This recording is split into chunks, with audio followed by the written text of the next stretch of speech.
Oh, we have $50 billion we have to do something with today? Where's a good place to run this money? What sector seems undervalued, or what sector seems like it moves quicker and we can make the most amount of money in the shortest amount of time? Oh, you've got fucking spec stocks? Okay, Viacom seems like it's beat down pretty bad. Let's throw $5 billion at that today. Oh, there's a lot of momentum. Retail traders are coming in. Firms are coming in. Algos are coming in. Let's sell to them on the way up. One thing we've talked about is that inflation is not bad as long as employment is following suit, right? We've reminded this a million times, right? Inflation going up with employment is fine because we're seeing more employment, costs of goods go up, but we're also seeing more income, more taxes paid. People have more money. People have more money to buy things. Therefore, it keeps in line, right? It keeps in line. It keeps in that margin of error right there, right? It keeps it in line with people having more money and able to buy more things. Therefore, the prices are going up, but income's going up, or the average net worth of people is going up. So it's okay. The problem becomes when inflation goes up and employment is not going up. And what we saw we saw the employment do this, and now we're seeing it actually do this. There's actually 9.3 million open jobs and like 9.7 million people not working. On top of that, once again, unemployment rate is unemployment's only 6%. Unemployment, once again, for the millionth time, is only counted by people actively seeking work. We're seeing a massive flood of people not only not going back to work, but resigning. Once again, on the political spectrum, you can decide if this is because we're giving them too much goddamn money from enhanced unemployment. You can look at the other side of the spectrum and say it's because employers are shit taking advantage of their people and they are not they're not paying enough and people are standing up for themselves for the first time. Or you can say it's because people need child and health care and they can't get that because the schools are closed, so they can't go back into the workforce. Whatever you want to say, that's it. But this is what we're facing. So the Fed has made it very clear. The Federal Reserve has made it very, very clear that they do not want to raise interest rates until employment, what they call maximum employment, right? So you're saying to yourself, well, that makes sense, Stocky. They said they're not going to raise rates until 2023. Employment is not maximum right now, so there's no way we're going to raise rates. And that would make sense. Except for the fact that you have to be careful of what's called runaway inflation. Now, runaway inflation is when you get into the ball rolling, right?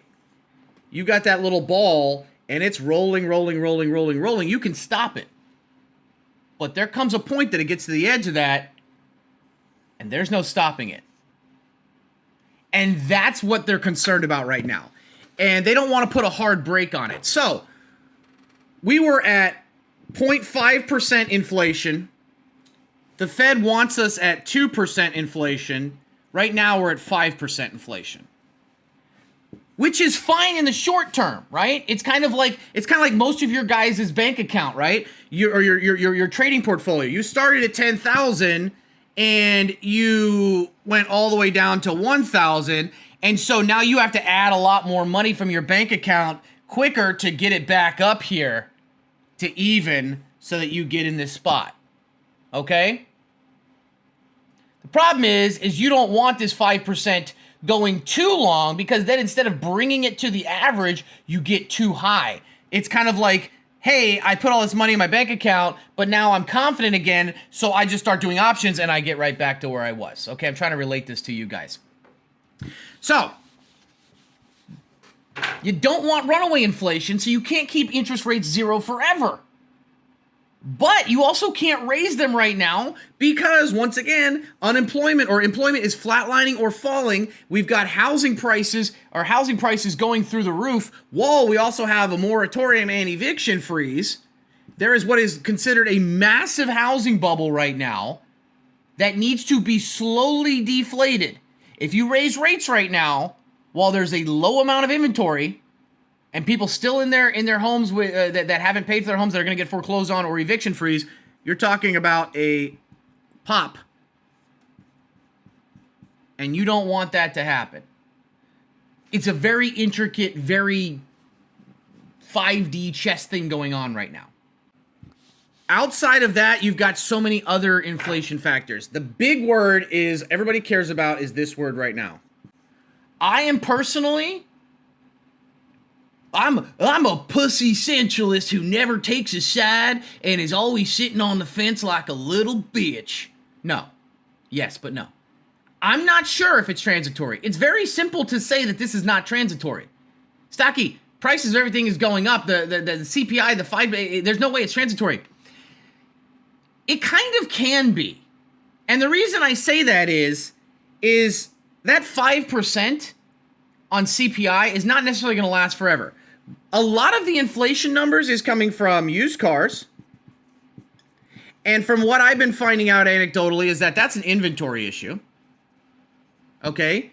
We're getting a lot of that from commodities, i.e. lumber, and housing building stuff. We had a massive, rates go down, a massive influx of people wanting to buy houses, not as many existing homes in the market, so now all of a sudden you've got to go for building new homes because you can't buy existing homes because everybody's in their homes that would normally be inventory in the market, but there's no inventory in the market because there's a foreclosure moratorium, so people can't get foreclosed on, and people can't sell their houses because their tenants are in there, even though they're not paying their rent, they can't get evicted, so now you don't have a choice but to either way overpay for a used house, but just like the used car, new car issue, why do that when you could pay almost the same for a brand new fucking house? Well, that caused a shortage in commodities and building materials, which then drug the price of that up. So if these two things are at all-time high levels right now because of some supply chain issues, some inventory issues and whatnot, and we expect them to come down, that technically is the definition of transitory. But, what I'm keeping my eye on is what I call staple goods. I mean, also it factored in this is gas prices. And gas prices are through the roof because oil is up because there's so much demand with the reopening, with vaccines and coming out, and people are going to be traveling like crazy. So there's going to be a large demand of oil. So oil contracts go up, and then that in turn changes the price. So these three things are actually transitory. And the amount of what this makes up of the core, the CPI, that 5%, is actually pretty significant. In some cases, as high as half of it. So technically, that puts us at a 2.5% rate, which is exactly where the Fed wants us to be in the long term.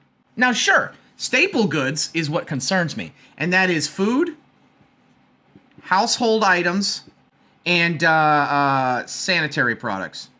Babies, women, adults, and everything like that. The price of all these have continued to go up. That is the 2.5% that concerns me. I don't know if I just went too much on a tangent of what I was trying to do because my mind is like a fucking scrambled egg that got left on the stove too long. But that's kind of where I'm coming at. So for me, I think that he's going to come out and just say, we still believe it's transitory. We're not going to make any changes. We'll monitor the situation. We'll discuss tapering at the December meeting. And we'll continue to use all the tools in our tool bag. But I don't know. And a lot of people are selling off different sectors, especially in the finance sector right now, because they're not sure either. Oh, the chart. Okay, so now he could come out and say, you know, based on the fact that employment levels are at the lowest we've seen them in a long time, we're actually going to consider raising rates earlier. I mean, we don't know. Thank you for your knowledge. Appreciate it. Love to learn new things from you. Yeah, no problem. But understand that that's also just my personal opinion. Everybody looks at the economy differently and has a different idea. The only people you can't trust are the people who tell you they know what's going on. Those people you can't fucking trust. It's like, ask any lady in here. You know the guy who acts like, who says the things on the date like, man, I'm gonna make you weak when we get back. Oh my God, I'm gonna rock your world. They're the ones who are always fucking disappointing, right? It's the same thing with finance and stocks. The people who pretend they know what's going on are always the dumbest people. All right, here it is, guys. For those of you who don't know what you're looking at, remember, past results are not always indicative of future results. However, based on the S&P 500 intraday on the 2:30 p.m. Federal Reserve Chairman announcements after their meetings over the past 5 different Federal Reserve chairs. This is how those days went. When Ben Bernanke was in Federal Reserve. Every time he spoke, on average, not every time, but the average intraday was very green until the 2 p.m. announcement. And then after he talked, the S&P mooned on average. For, let's actually go back in time. Greenspan was the first. Greenspan, big green day, followed by a dump at announcement time. Flatline rest of the day after he starts talking. Then we had Bernanke. We already talked about Bernanke. Then Yellen. Yellen had the opposite effect. Big red day because everybody was scared of her. Fed announcement came in, popped, she talked, it went up. Unfortunately, our boy Papa Powell is the only one who has the average of his announcements of choppy, sideways, trashy day, buy up as soon as the announcement hits. Okay, between right before the announcement drops and him talking, you have a nice little 0.1% uptick, and then we go all the way to red by the end of the day.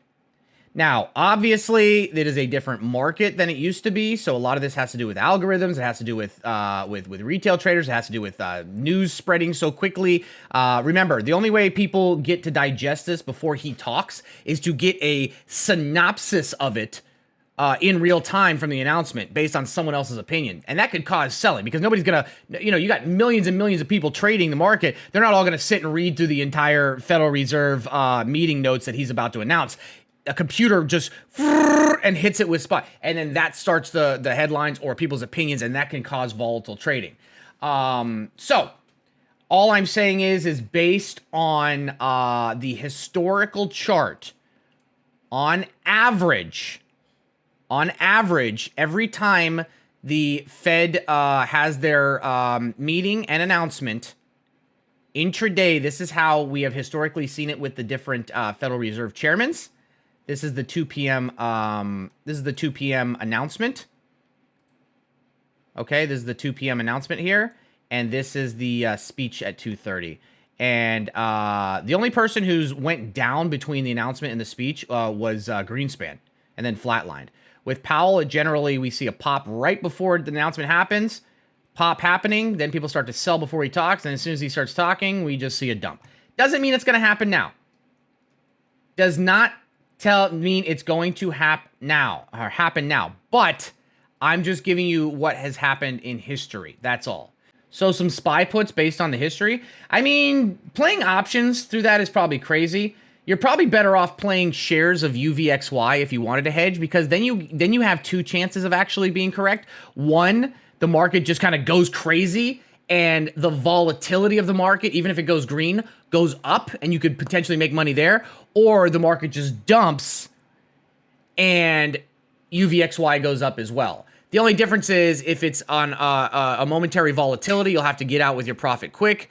Otherwise, if it's a dump, then you can make money on the way up. You're also holding equity that you can get out of and don't have to worry about one candle and implied volatility crush. But that's just something you could consider doing if you wanted to. Well, no, guys, remember, spec stocks ran last year when we had a lot of reverse repos. Of the economy, they just announced reverse repos are back, which is like rates. Basically short-term. The problem with interest rates being close to the lower bound, let me of pause course, this for a second, is that it really cuts into our ability to react. So one thing to about a reverse downturn. repos is it's basically, and I did an entire YouTube video on it, it's basically the Fed giving short-term loans to banks at basically 0% interest and saying, hey, use this to pump things and just give it back to us, whether it's the same day, next day, whatever. And so banks are like, okay, cool. Oh, we have $50 billion we have to do something with today. Where's a good place to run this money? What sector seems undervalued, or what sector seems like it moves quicker and we can make the most amount of money in the shortest amount of time? Oh, you've got fucking spec stocks? Okay, Viacom seems like it's beat down pretty bad. Let's throw $5 billion at that today. Oh, there's a lot of momentum. Retail traders are coming in. Firms are coming in. Algos are coming in. Let's sell to them on the way up. Thank you. We'll take our $5 billion back. Oh, look, we made 10%. We made $500 million. Here you go. Here's your $5 billion back, Fed. Oh, we get to keep this $500 million? Nice. Thank you. We go Agane tomorrow. So it's very simplified. It's not exactly like that, but that's basically what and so I wouldn't be surprised to see speculative stocks make a little move pretty soon. I mean, I'm just saying, I would not be surprised.